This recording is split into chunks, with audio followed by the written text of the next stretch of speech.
Estamos en el último capítulo de Primera de Pedro, en el capítulo 5, entonces, y hoy va a ser nuestro último mensaje de esta primera carta. Dios mediante, próximamente vamos a estar leyendo la segunda carta de Pedro. Leemos capítulo 5 desde el versículo 6. Vamos a leer hasta el versículo 12.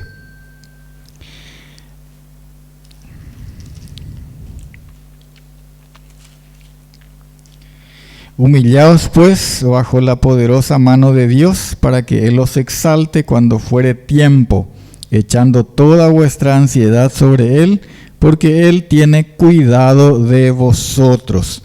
Sed sobrios y velad, porque vuestro adversario el diablo, como león rugiente, anda alrededor buscando a quien devorar.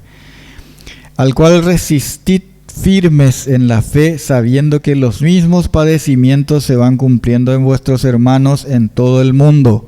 Mas el Dios de toda gracia, que nos llamó a su gloria eterna en Jesucristo, después que hayáis padecido un poco de tiempo, Él mismo os perfeccione, afirme, fortalezca y establezca. A Él sea la gloria y el imperio por los siglos de los siglos. Amén. Por conducto de Silvano, a quien tengo por hermano fiel, os he escrito brevemente, amonestándoos y testificando que esta es la verdadera gracia de Dios en la cual estáis. Entonces estamos en la última parte, el último capítulo de esta carta, y como en toda ella se hace mención de los padecimientos del cristiano. Aquí otra vez en el versículo 9 vuelve a hablar de eso, sabiendo que los mismos padecimientos se van cumpliendo en vuestros hermanos, dice. Aquí está enmarcado esto en las promesas y por consecuencia en la esperanza de la gloria venidera. El domingo pasado leíamos en el versículo 4 que a los que sirven como ancianos, como pastores en el ministerio pastoral, les espera una corona incorruptible de gloria. ¿Cuándo va a ser esto? Y dice ahí, cuando aparezca el príncipe de los pastores.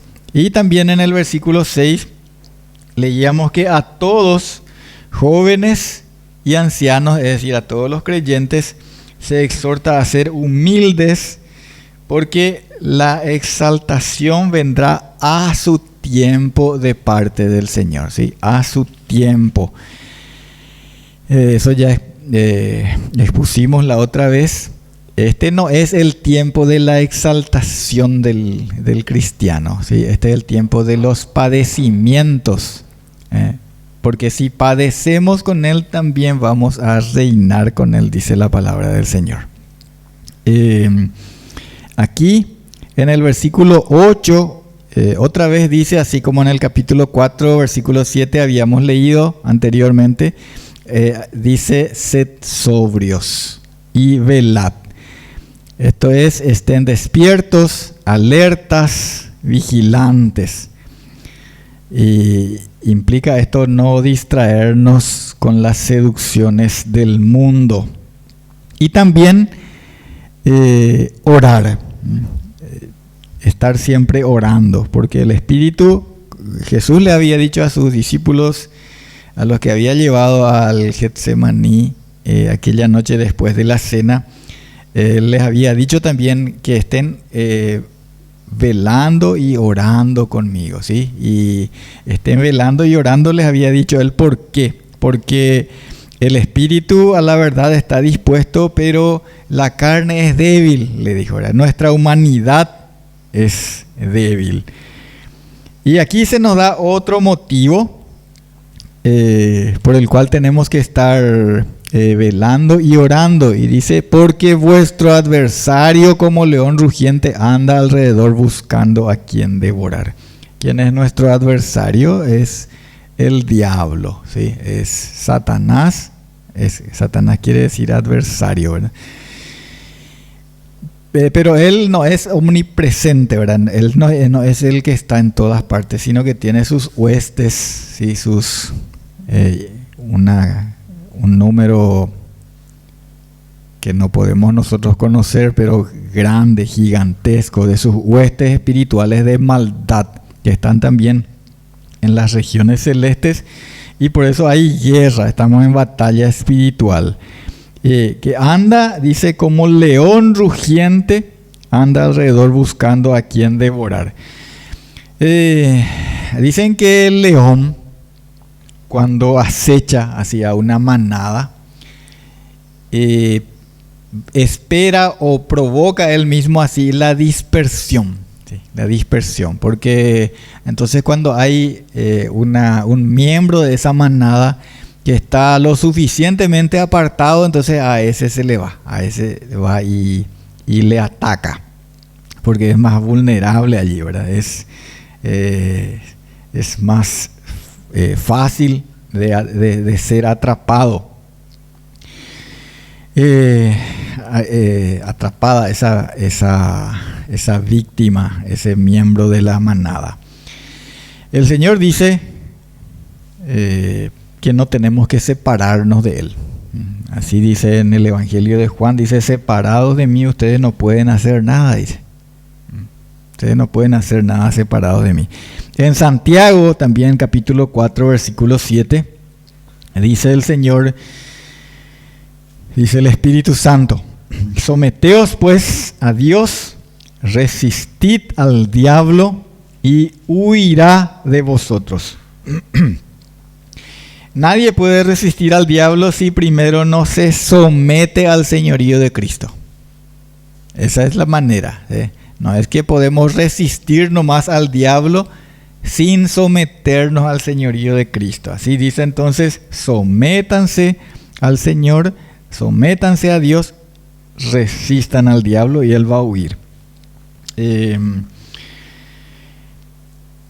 Hay quienes creen o viven con una actitud que parece que la protección de Dios viene de diferentes maneras. Por ejemplo, por usar algún elemento, algo así como un amuleto, objeto religioso, ¿sí? Por ejemplo, por poner la Biblia en mi sala, más o menos eso va a ser mi protección. O porque cuelgo así algo en mi automóvil, pongo una calcomanía ahí que dice: este auto está vigilado por Dios, o algo así, ¿verdad? Entonces eso ya le va a hacer tener miedo a los ladrones y eso me va a proteger, ¿verdad?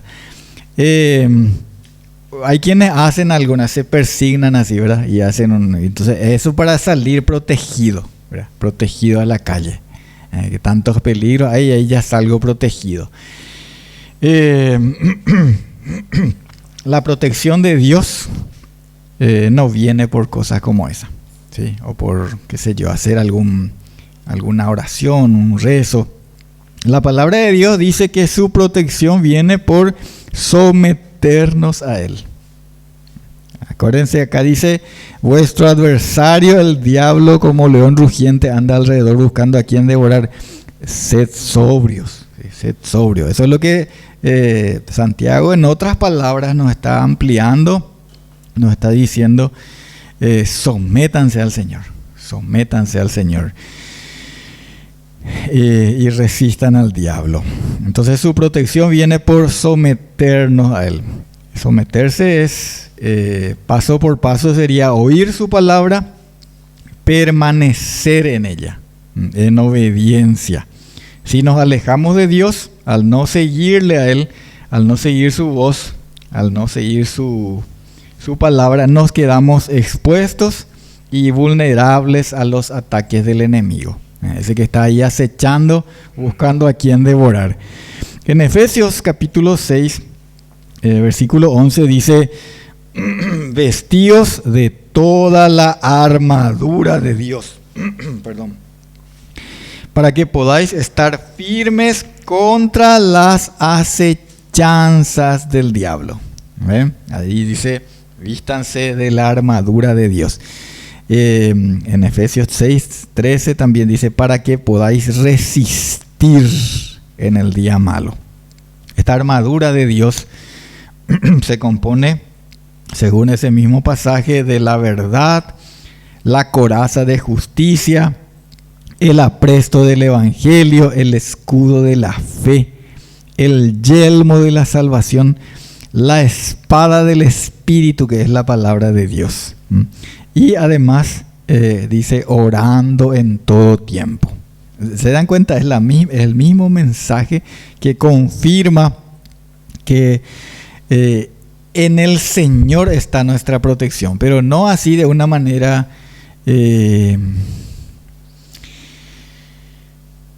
como el que tiene una imagen o no. En él porque nosotros nos refugiamos en él, nosotros permanecemos en él, y esto es en obediencia a su voluntad. Volviendo aquí a Primera de Pedro, en nuestro texto principal, capítulo 5, versículo 9, dice,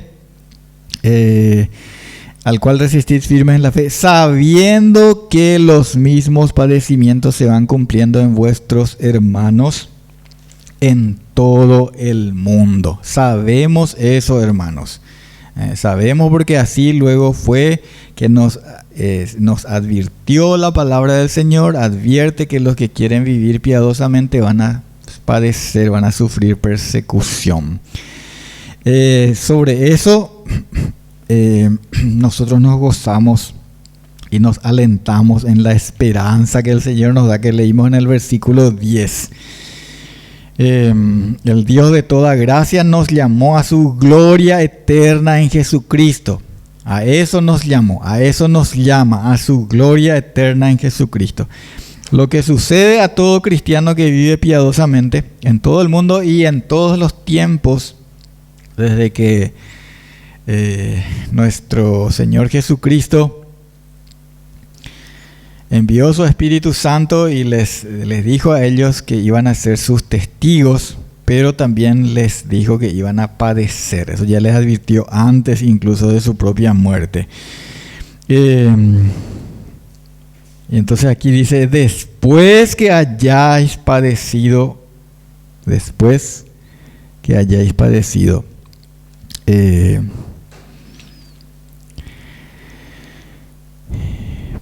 un poco de tiempo, ¿sí? Un poco de tiempo.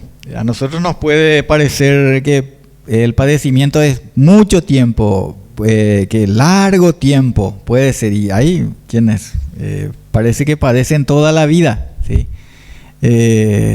Sin embargo, en la carta a los Romanos capítulo 8 versículo 18 podemos leer de esta manera. Romanos 8:18 dice, pues tengo por cierto que las aflicciones del tiempo presente no son comparables con la gloria venidera que en nosotros ha de manifestarse. Las aflicciones que nosotros pasamos son por un poco de tiempo, porque no se puede comparar con la gloria que se va a manifestar por siempre, por la eternidad.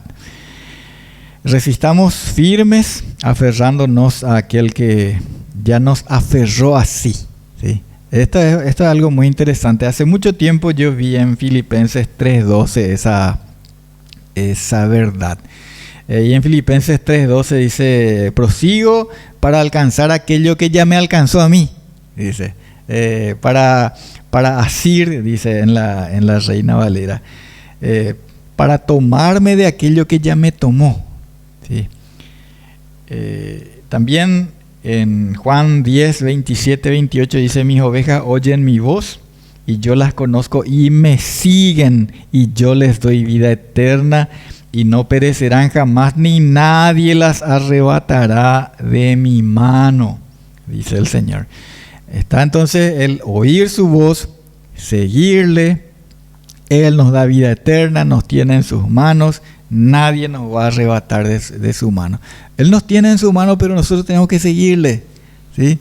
Tenemos que seguirle y nadie nos va a arrebatar de su mano y de la mano del Padre. Versículo 11 dice: a Él sea la gloria y el imperio por los siglos de los siglos. El 12 resume él, dice por medio de quién escribió, quién fue el que estaba escribiendo la carta, Silvano. Y dice que escribió, les he escrito por medio de él brevemente, amonestando y testificando que esta es la verdadera gracia de Dios en la cual estáis. Esto acerca de lo cual habla en la carta y que nos habla toda la palabra de Dios, hermanos. Yo estuve haciendo un poco de memoria cuando preparaba este mensaje, y hace algunos años, por lo menos en lo que a mí respecta, venimos compartiendo así varios libros. Ya compartimos en la escuela dominical, en el culto, varios libros ya de la palabra de Dios, y libro por libro vamos viendo capítulo por capítulo. Y ¿qué es lo que anuncia acá y qué es lo que nosotros presentamos así? Y la verdadera gracia de Dios en la cual estamos. Nosotros estamos, hermanos, siguiendo lo que dice la palabra del Señor, enseñando desde la palabra de Dios, no desde alguna tradición de hombres, no desde imaginación, sueños, revelaciones nuevas que yo nomás tengo y ustedes no pueden saber si es cierto o no es cierto, ¿sí? Nosotros estamos siguiendo lo que dice la palabra del Señor, que es la fuente de la verdadera gracia de Dios, y en eso estamos, hermanos. Tenemos que permanecer en esto. Entonces no vamos a ser conmovidos, no vamos a ser arrastrados por cualquier viento de falsa doctrina que hoy en día pulula por todas partes. Falsas doctrinas, falsas enseñanzas, como también ya estaba anunciado, que iban a salir falsos maestros, falsos profetas, así como ya hubo luego también, dice, desde antes. Este es el camino recto a seguir, y en la siguiente carta que estamos por leer próximamente, voy a leer un versículo en 2 de Pedro capítulo 2 versículo 15, una partecita. Dice: han dejado el camino recto y se han extraviado. Hermanos, acá vemos que lo que leímos, Pedro dice, les he escrito brevemente y amonestado y testificado que esta es la verdadera gracia de Dios. Hermanos, en la palabra de Dios está la verdadera gracia de Dios. En eso nosotros estamos. Si nosotros dejamos el camino recto, nos extraviamos. Nos vamos a extraviar. Y por último, en Gálatas capítulo 1 versículo 8, también nos amonesta así la palabra del Señor por medio de Pablo, y dice: mas si aún nosotros o un ángel del cielo os anunciare otro evangelio diferente del que os hemos anunciado, sea anatema. Hermanos, esta es la verdadera gracia, ¿sí? Esta es la palabra de Dios, esta es la doctrina. A esto tenemos que ir, a la ley y al testimonio. Y si no vamos a esto, dice ahí en Isaías capítulo 8, es que estás todavía en tinieblas, no les ha amanecido, dice. Esta es la verdadera gracia de Dios en la cual estamos. Y a través del tiempo, la iglesia cristiana ya también han salido de en medio de la iglesia misma, han salido aquellos que dijeron: sí, a él me apareció un ángel, ¿verdad? Y me dijo que este es ahora lo que tenemos que hacer, esto es lo que tenemos que hacer. Y eso es justamente, hermanos, lo que acá dice. Aún si nosotros, vamos a suponer que yo venga el próximo domingo y les diga: miren, acá yo descubrí esto, ¿verdad? ¿Sí? O a mí se me apareció un ángel, yo le vi a un ángel ahí detrás de del hermano David, yo le estoy viendo. Ustedes no le ven, pero yo le estoy viendo, ¿verdad? Y me está diciendo tal o cual. Hermanos, no. Aquí dice, si aún nosotros o un ángel del cielo les anuncia otro evangelio diferente del que les hemos anunciado, anatema, sí, maldito. Esta es, hermanos, la verdadera gracia, la que se nos anuncia en la palabra de Dios y que por su gracia también estamos presentando. Permanezcamos en eso, hermanos. Oramos. Padre nuestro, gracias por esta palabra tan rica, eterna, Señor, porque los cielos y la tierra van a pasar, pero tu palabra no va a pasar. Que podamos permanecer en ella, Señor. Y nos alienta esta esperanza que aquí leemos, Señor. Que cuando se manifieste tu Hijo, nuestro Señor Jesucristo, y nos reúna a Él para que estemos con Él para siempre. Amén.